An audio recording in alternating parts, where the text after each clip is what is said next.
program with the Love Chose Me Above All. عشق مرا بر همگان برگزید، آمد و مستانه رخم را گزید.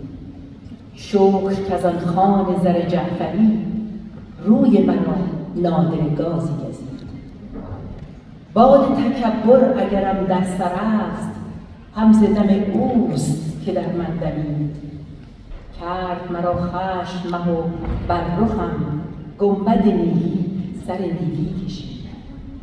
باده فراوان یکی جام نی، بوسه پیاپی شد و لب ناپدید. عشق مرا بر همگان برگزید، اثری از آرش فولادبند با همراهی ارکستر فیلارمونیک پاریس شرقی و کورال بهار. آرش فولادبند.